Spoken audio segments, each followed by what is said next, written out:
이 거룩한 주일에 하나님께서 우리에게 허락하신 말씀은 이사야 40장 1절에서 5절 말씀입니다. 너희의 하나님이 이르시되 너희는 위로하라. 내 백성을 위로하라.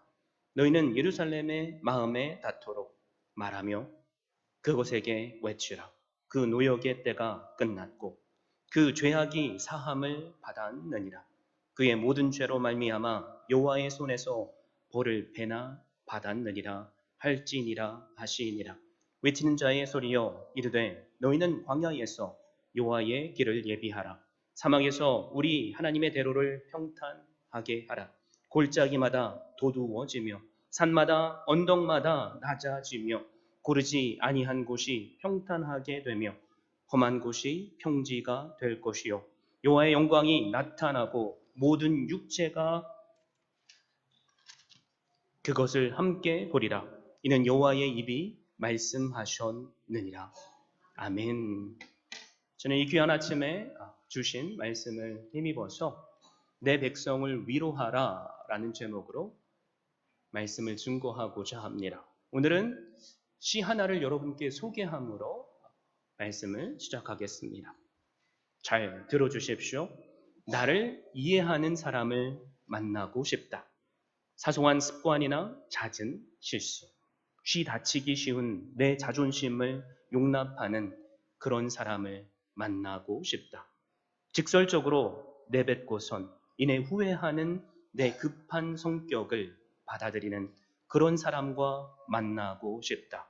스스로 그어둔 금속에 고정된 채 시멘트처럼 굳었거나 대리석처럼 반들거리며 한치도 물러서지 않는 사람들 해치고 너를 만나고 싶다. 입꼬리 말려 올라가는 미소 하나로 모든 걸 녹여버리는 그런 사람. 가뭇한 기억 더듬어 너를 찾는다. 스치던 손가락의 감촉은 어디 갔나? 다친 사람을 어루만지는 밝고 따사롭던 그 햇살. 이제 너를 만나고 싶다. 막무가내의 고집과 시퍼런 질투, 때로 타오르는 중호의 물길처럼 이글거리는 내 못된 인간을 용납하는 사람. 덫에 쥐어 비틀거리거나 어린아이처럼 꺼이꺼이 울기도 하는 내 어리석음 그윽하게 바라보는 그런 사람을 만나고 싶다. 내 살아가는 방식을 송두리째 이해하는 너를 만나고 싶다. 시인 김재진이 쓴 너를 만나고 싶다라는 시입니다. 이 시를 들으면서 우리 모두는 이런 생각을 했을 것입니다. 만약 이 세상에 이런 사람이 존재한다면 나도 만나고 싶다. 왜 그렇습니까? 우리 인간은 모두 다 위로와 관심이 필요한 존재들이기 때문입니다. 위로가 필요 없는 사람은 세상에 존재하지 않습니다. 그러니까 사람은 누구나 이 시인과 같은 마음으로 나를 이해해주고 있는 모습 그대로 받아줄 사람을 만나고 싶어 하는 것입니다. 오늘 이사야서 말씀에도 이스라엘 백성을 위로하라는 하나님의 말씀이 나오죠. 1절에 뭐라고 하나님께서 선포합니까? 너희의 하나님이 이르시되 너희는 위로하라. 내 백성을 위로하라. 하나님께서 우리를 위로하시겠다고 하시면서 우리 각 사람에게 서로를 위로하라고 말씀하십니다. 자, 그렇다면 하나님은 왜 그분의 백성을 위로하라고 하십니까? 단 한 가지 이유가 있다면 그의 백성들이 낙심 가운데 있었기 때문입니다. 이스라엘 백성들도 오늘 사는 우리처럼 위로가 필요한 존재들이라는 거죠. 하나님께서 직접 두 번씩이나 말씀하셨죠. 위로하라, 위로하라. 강조하시는 겁니다. 고통당하고 있는 내 백성을 너희는 위로하라. 지금 이사야가 하나님의 위로의 말씀을 선포할 때 여러분 그때는 언제입니까? 그때는 이스라엘이 우상 숭배와 온갖 하나님을 향한 범죄 때문에 바벨론이라는 나라를 빼앗기고 대부분 이스라엘 백성들은 바벨론으로 포로로 잡혀가는 징계를 경험한 때입니다. 그러니까 환경을 보면, 내 상황을 보면 위로가 될 수 없는 상황이라는 말입니다. 문제는 이스라엘 백성들이 자신의 범죄함 때문에 하나님으로부터 징계를 받고 있음에도 불구하고 그것을 깨닫지 못하고 있다는 것입니다. 그리고 그것 때문에 깊은 절망으로 떨어져서 낙심 가운데 있다는 것입니다. 어떻게 보면 이들이 경험하는 낙심은 당연한 것입니다. 그들 죄 때문이기 때문입니다. 여러분, 그런데 저는 오늘 이 말씀을 준비하면서 이것 하나만으로도 저를 존귀케 하시는 하나님의 은혜를 누릴 수 있었습니다. 그게 뭐냐면, 하나님은 하나님께 범죄한 백성들조차도 위로하길 원하신다는 것입니다. 누군가 나에게 잘못을 하고 그러면 우리는 우리의 마음속에 그 존재를 향한 미움이 커지죠. 그것이 한 번 반복되고 두 번, 세네 번 반복되면 관계 자체가 깨져 버립니다. 지난 수십 년 동안 하나님은 여러 선지자들을 통해서 회개의 선포를 하셨습니다. 돌아오라, 우상 숭배의 자리에서, 범죄의 자리에서 돌아오라라고 하셨습니다. 그런데 이스라엘 백성들은 하나님의 말씀을 무시합니다. 그리고 하나님을 떠나버렸습니다. 우리가 만약에 하나님이었다면 당연히 그들을 징계로 끝나는 것이 아니라 포기하지 않았겠습니까? 그런데 하나님은 이런 이스라엘 백성들에게조차 너희는 내 백성을 위로하라 라고 하십니다. 제 인생을 주마등처럼 쭉 살펴보니까 사실 제가 그 하나님의 은혜를 받았던 존재라는 것을 깨닫게 되었습니다. 저도 사실 겉으로 보이는 모습이 아니라 하나님께서 이 자리에서 저의 죄를 다 드러내시면 이 자리에 감히 쓸 수도 없는 죄인입니다. 그런데 나의 백성을 위로하라 라는 그 음성 가운데 병서가 내가 너를 위로한다 라는 음성이 들렸기에 전율할 수밖에 없는 감동을 누릴 수 있었습니다. 이 아침에 저에게 소망이 있다면 여기 계신 한 분 한 분이 상황이 어떻든지 그것이 내 죄로 말미암는 고난이든지 아니면 내가 믿음을 지키기 위해서 당하는 애매한 고난이든지 상황에 상관없는 나를 향한 하나님의 위로의 말씀을 들을 수 있기를 바랍니다. 그래서 그 위로의 말씀으로 새 힘을 얻고 오늘 하루를 살아갈 수 있기를 바랍니다. 자, 그렇다면 하나님께서 도대체 왜 우리는 포기할 수밖에 없었을 법한 이스라엘 백성들을 위로하라고 선포하십니까? 여러분, 그 이유가 있습니다.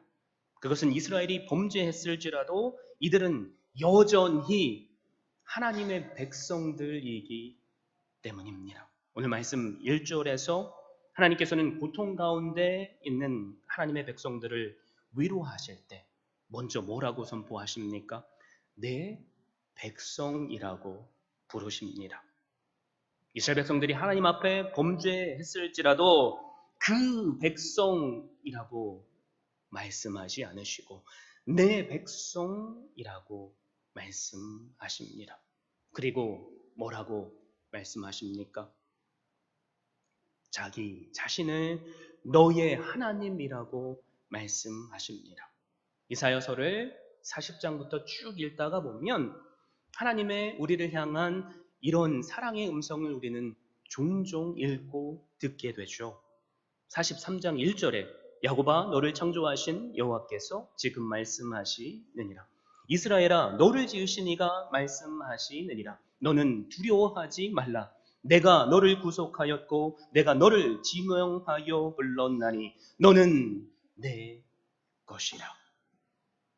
오늘 우리를 향해 말씀하시는 하나님의 음성, 내가 너를 지명하여 불렀고 너는 내 것이라 라는 그분의 말씀을 우리도 들을 수 있기를 바랍니다. 우리가 이 세상에 살면서 어렵고 힘들어도 우리에게 제일 위로가 되는 말씀이 무엇입니까? 사람의 말보다 우리를 지으신 하나님, 우리의 과거와 현재와 미래를 주관하시는 그 하나님께서 아무개야 내가 너와 함께 한다 라는 그 말씀 아닙니까? 그래서 우리가 꼭 기억해야 할 것이 있다면 바로 오늘을 사는 나도 예수 그리스도께서 이루신 십자가의 구속하심의 은혜로 하나님의 소유가 되었다는 것입니다. 예수님께서 이 땅에 오신 이유가 무엇입니까? 마치 이 세상에 나 한 사람밖에 존재하지 않는 것처럼 나를 사랑하시기 위해서 오셨습니다. 최고의 사랑이 무엇입니까? 내 목숨까지도 희생할 수 있는 사랑 아닙니까?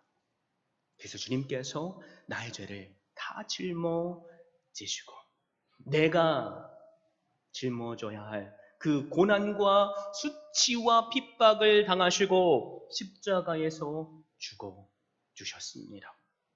십자가의 예수 그리스도의 죽음이 내가 그분을 믿는다면 내 죄를 향한 죽음의 선포라는 거죠.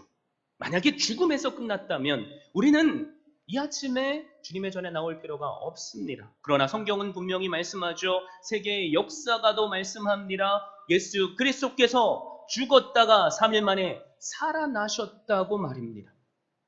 그분께서 살아나심은 우리의 부활의 첫 열매가 되십니다. 그래서 우리는 예수 그리스도를 믿으면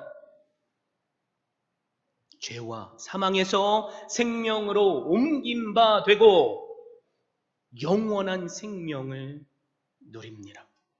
성경은 우리에게 말씀하죠. 우리가 예수 그리스도를 믿으면 하나님은 우리를 자녀로 삼아주시고 우리가 감히 그분께 나아갈 수 없었던 죄인이지만 그 누구도 그분 앞에 마치 어린아이가 아빠에게 나오는 것처럼 아빠, 아버지라고 부르며 나올 수 있는 특권을 주셨다는 것을 말입니다. 또 한 가지 우리가 하나님의 소유가 되었다라는 말에 우리에게 주시는 하나님의 숨은 사랑이 있습니다. 하나님께서는 우주 만물을 다스리고 주관하고 계시죠. 우리가 과학이 발전하면 할수록 알게 되는 것이 무엇입니까?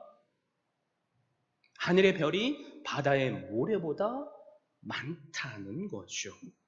과학이 발전하기 전에 사람들은 어떻게 하늘의 별이 바다의 모래보다 많을 수 있어라는 생각을 했습니다. 그런데 천체 과학자들이 뭐라고 선포하죠?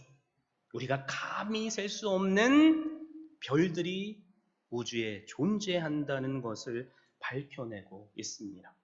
여러분, 그런데 이 세상에 아무리 별이 많든 이 땅에 아무리 많은 사람이 살든지 간에 우리가 하나님의 소유된 백성이 되었다라는 말은 하나님께서 그 수많은 사람들 가운데 오직 이 세상에 나 혼자만 존재하는 것처럼 나를 주시하시고 계시다는 것입니다. 자식을 키워본 분들은 아시죠? 초등학교, 중학교 모든 아이들이 무슨 음악 발표회를 하든 뭐를 하든 내 아이가 공연하는 곳에 가면 내 눈에는 오직 내 자식만 보이죠. 오직 너만 보인다라는 거죠. 내 자식이 다른 아이들보다 특별히 더 예뻐서 그렇습니까? 사실 따지고 보면 내 자식보다 예뻐 보이고 잘생겨 보이는 아이들이 있을 수 있죠. 그런데 그 아이들은 나랑은 상관없습니다. 그러니까 우리의 눈에 오직 내 사랑하는 내 자녀만 보입니다. 하나님께서 우리의 아버지이시죠. 이 땅에 수많은 사람들이 존재할지라도 하나님은 지금 이 순간도 내가 경제적인 어려움에 있을지라도 가정의 문제로 마음이 아파할지라도 또 관계의 문제로 상심하고 있을지라도 아니 육체의 질병으로 눈물을 흘리고 있을지라도 자녀의 문제나 또 배우자를 위해서 눈물로 기도하고 있을지라도 바로 그 순간에도 하나님은 하나님의 눈동자를 우리에게 주시하는 것을 결코 포기하시지 않는다는 것을 확신할 수 있기를 바랍니다. 그래서 하나님은 오늘 우리에게 사실 이렇게 말씀하기를 원하십니다. 내 사랑하는 아들아, 내 사랑하는 딸아, 너희가 너희의 죄로 인해 징계를 받았다고 결코 낙심하지 마라. 나의 징계라는 회초리는 너희를 파괴하는 것도 너희를 죽이는 것도 아니요, 너희를 치료하고 살리는 것이다. 징계가 없으면 너희는 사생하여 고아인 것을 명심해라. 사랑하는 성도 여러분, 주님께서 오늘 우리에게 말씀하시는 이 음성을 들을 수 있기를 바랍니다. 이사야 41장 10절에 그래서 이렇게 말씀하죠. 두려워하지 말라, 내가 너와 함께함이라. 놀라지 말라, 나는 내 하나님이 됨이라. 내가 너를 굳세게 하리라. 참으로 너를 도와주리라. 참으로 나의 의로운 오른손으로 너를 붙들리라. 또 43장 1절 2절에 보면 하나님께서는 우리에게 너는 내 것이라고 말씀하시면서 내가 물 가운데로 지날 때 내가 함께할 것이라고 말씀하십니다. 강을 건널 때 물이 너를 침몰하지 못하게 할 것이라고 말씀하십니다. 불 가운데로 지날지라도 타지 않고 그 불꽃이 너를 사르지 않을 것이라고 말씀하십니다. 지금 이 말씀이 하나님께 범죄에 징계를 받고 포로로서 낙심한 가운데 있는 이스라엘 백성들에게 주시는 말씀입니다. 뭐를 의미합니까? 네 고통을 보지 말라는 거죠. 땅을 보지 말라는 거죠. 사람을 보지 말라는 거죠. 환경도 보지 말라는 것입니다. 내가 오직 너만 바라보고 있으니 너도 나만 바라보라는 말씀입니다. 하나님은 나를 바라보라라는 말씀을 하신 후에 또 무엇을 선포하십니까? 죄 사함의 은혜를 선포하십니다. 2절에서 이렇게 말씀하죠. 너희는 예루살렘에 마음에 나도록 말하며 그곳에게 외치라. 그 노역의 때가 끝났고 그 죄악이 사함을 받았느니라. 그의 모든 죄로 말미암아 여호와의 손에서 벌을 배나 받았느니라 할지니라 하시니라. 한마디로 정의하자면 너의 죄를 내가 이미 용서했다. 그리고 너를 바벨론의 속박으로부터 풀어주겠다라는 말씀입니다. 여러분, 그런데 오늘 말씀을 살펴보면 하나님은 그냥 풀어주시겠다라고 말씀하시지 않습니다. 바벨론 포로 그 70년 기간 동안 하나님께서는 철저히 이스라엘 백성들을 징계하셨습니다. 그리고 그 징계를 받는 가운데 이스라엘 백성들로 하여금 전능하신 하나님을 고통 가운데 바라보게 하셨으며 또 눈물로 회개하게 하셨습니다. 그리고 그 회개의 부르짖음을 들으시고 그들의 죄를 사해 주시겠다고 선포하십니다. 여러분, 이 말씀이 중요합니다. 시간이 지나고 나면 하나님께서 우리의 문제를 해결해 주시겠다는 거죠. 여러분, 그런데 그냥이 아닙니다. 우리가 주님 앞에 나의 죄를 자복하고 회개할 때만이 하나님께서 우리를 용서하십니다. 그래서 우리는 내가 당하는 그 고난 앞에 하나님, 왜 이 고난을, 내가 예수 그리스도를 믿는데 왜 안 끝내주십니까? 라고 질문하거나 의심하면 안 됩니다. 고통의 기간이 빨리 끝나는 것이 중요한 것이 아니라는 거죠. 문제는 그 동안에 내가 내 죄를 깨닫는 것입니다. 깨달음이 없으면 징계는 소용이 없습니다. 그러나 깨닫고 회개하면 하나님은 우리의 죄를 용서하십니다. 그리고 우리를 회복하십니다. 혹시 우리 가운데 고난 가운데 계신 분 있으십니까? 이 고난이 빨리 지나가게 해달라고 기도하지 마십시오. 기도하는 가운데 하나님의 말씀으로 거울 삼아 내 자신을 살펴볼 수 있기를 바랍니다. 그래서 혹시 하나님께서 나의 죄를 깨닫게 하신다면 자복하고 회개하십시오. 하나님께서 나로 인해 네가 믿는 그 그리스도 때문에 너는 이 고난을 당한다라는 말씀을 주신다면 그 가운데 하나님의 선하신 뜻이 있음을 확신하시고 하나님께 합당한 감사와 영광을 돌리십시오. 여러분, 그런데 제가 말씀을 묵상하면서 깨닫는 것은, 목사인 저도 하나님을 믿는 믿음 때문에 당하는 고난보다 제 연약함 때문에, 죄 때문에 당하는 고난들이 더 많다는 것을 깨닫습니다. 그래서 우리는 하나님을 섬긴다고 말했지만 하나님도 섬기고 물질도 섬기는 저의 죄를 용서해 주십시오 라고 고백해야만 합니다. 우리는 하나님을 사랑한다고 말하지만 눈에 보이는 내 형제를 사랑할 수조차 없으면서 네가 어찌 보이지 않는 하나님을 사랑할 수 있느냐라는 말씀처럼 누군가를 사랑할 수 없는 우리의 죄를 회개해야만 합니다. 나는 이 정도면 잘하고 있지. 그러면서 다른 사람을 판단하고 정죄하는 모습을 회개해야만 합니다. 나 같은 죄인을 하나님께서 사랑하실까? 내가 이런 죄도 짓고 쓸데없어 보이는 내 자신이 이렇게 초라한데 그런 하나님도 나를 사랑하실까라는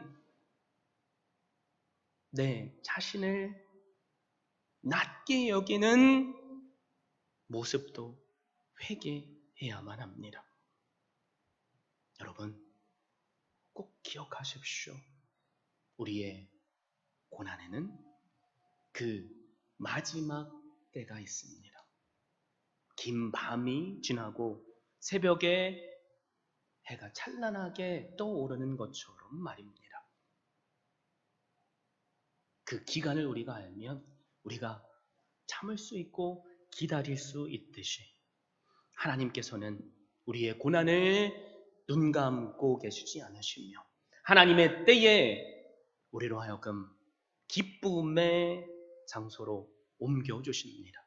이것을 이 시간 믿을 수 있기를 바랍니다. 그래서 성경에서 말하는 위로는 무엇입니까? 당장 우리의 문제가 해결되는 것이 아닙니다.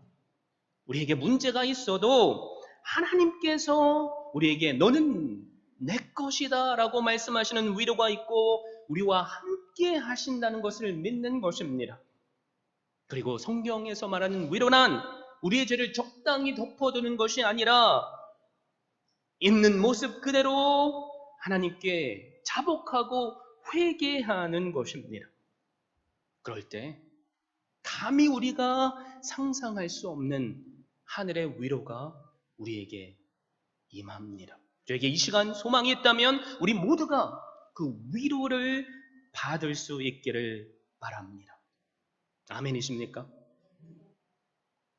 저는 이 말씀을 준비하면서 하나님의 이 위로의 말씀은 사실 과거에 살았던 바벨론 포로기의 이스라엘 백성들이 아니라 오늘을 사는 우리에게 더욱 크게 명확하게 선포되어야 할 말씀임을 깨닫게 되었습니다. 왜 그렇습니까? 2000년 전에 이미 예수 그리스도를 하나님께서 우리에게 보내주셨는데, 그리고 우리의 죄를 갑절이나 그분의 십자가로 해결해 주셨는데, 우리의 죄는 다 용서함을 받았고 우리는 새 생명이 우리에게 주어졌음에도 불구하고 여전히 낙심 가운데 살고 있는 분들이 많기 때문입니다. 그게 바로 저일 수 있고 여기 계신 한 분 한 분일 수 있다는 거죠. 사랑하는 성도 여러분, 사랑의 마음을 담아서 여러분께 권면드립니다. 이 시간 구약에서 예언된 그 약속된 메시아로 오신 예수 그리스도를 나의 구주로 영접하십시오. 나의 죄를 자복하고 그분께서 나에게 주시는 참 위로를 누리십시오. 우리 가운데 저는 예수님을 믿습니다 라고 말하시는 분, 자신 있게 말하실 분이 대부분일 줄 압니다.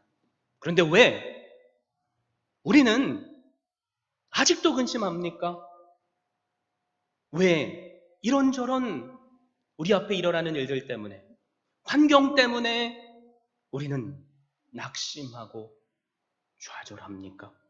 그 이유가 무엇입니까? 꼭 기억하십시오. 내가 예수를 믿는다고 그 믿음이 나로 하여금 자동적으로 성화의 자리까지 이끌어주지 못하기 때문입니다. 우리가 아이를 낳아보면 알죠. 내가 한 아이를 낳으면 그 아이가 저절로 성인이 되는 것이 아닙니다. 누군가가 그 아이를 보살펴줘야 되고, 누군가가 잠자는 시간을 희생하며 그 아이에게 젖을 물려야만 합니다. 그리고 그 아이는 나이에 맞는 훈련을 받아야만 합니다. 그런데 우리는 너무나도 쉽게 착각하죠. 내가 예수 그리스도를 믿으면 한순간에 내가 성숙한 그리스도인이 될 거라는 착각입니다. 그렇게 착각하니까 다른 사람을 내 맘대로 정죄하고 판단하는 것 아닙니까? 자, 그렇다면 오늘 우리는 도대체 어떻게 하면 성령 하나님께서 우리에게 부어주시는, 나와 함께 하시는 주님께서 주시는 위로를 지금 이 순간 누릴 수 있느냐 하는 것입니다. 그 답이 오늘 주신 말씀에 나옵니다. 단 한 가지, 그것은 바로 땅을 보는 것이 아니라 하늘을 바라보는 것입니다. 이사야 40장 5절에 여호와의 영광이 나타나고 모든 육체가 그것을 함께 보리라 라고 말씀하죠. 여러분, 우리가 땅을 보면, 사람을 보면 우리는 실망할 수밖에 없습니다. 그래서 제가 항상 강조하죠. 사람은 믿음의 대상이 아닙니다. 사람은 사랑해야 할 대상일 뿐입니다. 관계가 깊어지고 그 사람에 대한 믿음이 커지면 커질수록 어느 순간에 절망의 나라까지 떨어뜨리게 만드는 실망의 모습들이 우리 눈에 보일 수밖에 없습니다. 그래서 우리는 하나님만을 바라봐야만 합니다. 왜 이사야를 통해서 하나님은 하나님만을 바라보라고 하십니까? 우리가 읽은 이사야 40장 바로 앞장에 39장의 말씀이 나오죠. 이스라엘 유다의 역사상 다윗 다음으로 믿음이 좋다고 말할 수 있는 히스기야 왕에 대한 이야기가 나옵니다. 열왕기하 18장 1절에서 8절을 보면 히스기야는 종교 개혁을 했습니다. 산당을 제거하고 우상을 다 찍어 버렸습니다. 그리고 이스라엘 백성들로 하여금 유월절을 백성들로 지키게 했습니다. 그런데 39장에 나오는 히스기야의 마지막의 모습이 어떻습니까? 병들었을 때 오직 하나님을 바라보고 의지했지만 병이 낫고 난 후에 하나님을 의지하지 않습니다. 지금 주변의 강대국들이 자신의 나라를 침략하려 오려고 할 때 바벨론 사신을 초청해서 그 사신을 보고 이 바벨론이라는 나라가 나를 보호해 줄 것으로 착각하고 성전에 있는 모든 보물을 다 보여줍니다.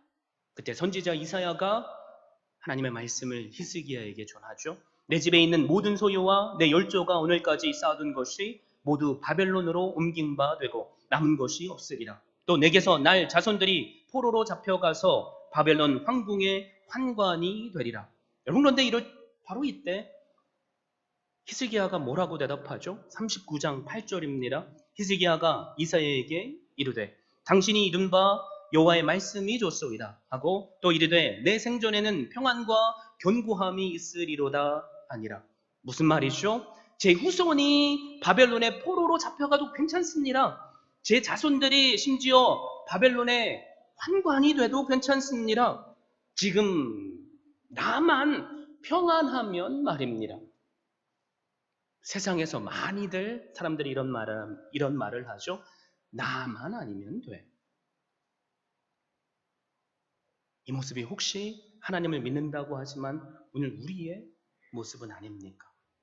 히스기야가 어떤 왕이죠? 종교 개혁을 한 왕입니다. 하나님께 병이 들었을 때 눈물로 기도하고 15년씩이나 삶의 연장을 받은 은혜 받은 자입니다. 제가 지금 이 말을 왜 하고 있습니까?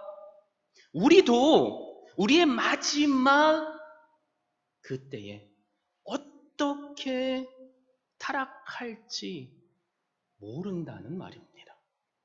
그래서 우리는 항상 기억해야만 합니다. 나도 히스기야처럼 타락할 수 있는 존재다. 그래서 하나님께서 3절에서 5절에 우리에게 해야 할 것들을 말씀하시죠. 외치는 자의 소리여 이르되 너희는 광야에서 여호와의 길을 예비하라. 사막에서 우리 하나님의 대로를 평탄하게 하라. 골짜기마다 도두어지며 산마다 언덕마다 낮아지며 고르지 아니한 곳이 평탄하게 되며 험한 곳이 평지가 될 것이요 여호와의 영광이 나타나고 모든 육체가 그것을 함께 보리라.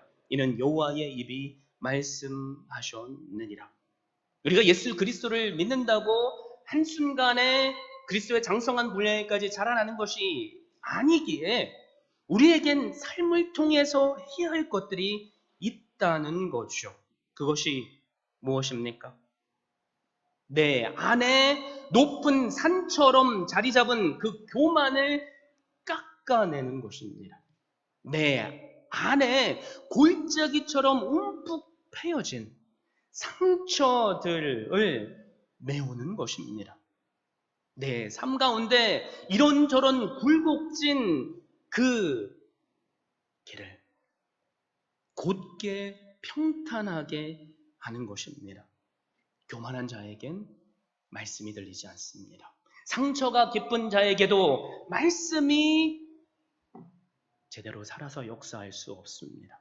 내 안에 있는 걱정과 근심 때문에 그 가운데 복음의 씨앗이 마음에 뿌려졌을지라도 가시나무가 자라서 그 씨앗을 죽여버리기 때문입니다. 하나님께서 우리에게 주시는 위로를 받으려면 우리가 먼저 그래서 준비해야 할 것이 있습니다. 바리새인적인 교만, 자기 의를 자랑하는 교만, 남을 판단하고 정죄하는 교만, 그것으로부터 나 자신은 낮아져야만 합니다. 더 나아가서 나로 일어설 수 없게 만드는 이런저런 상처들로 내 낮아진 자존감을 세워야만 합니다. 여러분, 참된 위로는 하나님께서 우리를 만나 주실 때만 가능합니다. 그리고 우리의 죄를 해결해 주실 때만 가능합니다.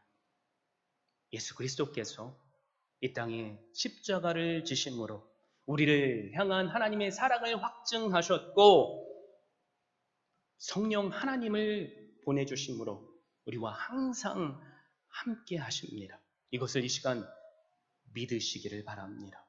그리고 오늘 주신 말씀을 힘입어서 이제는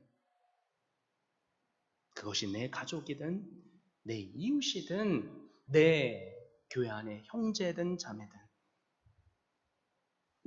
그 말씀을 힘입어서 서로가 서로를 위로할 수 있기를 바랍니다.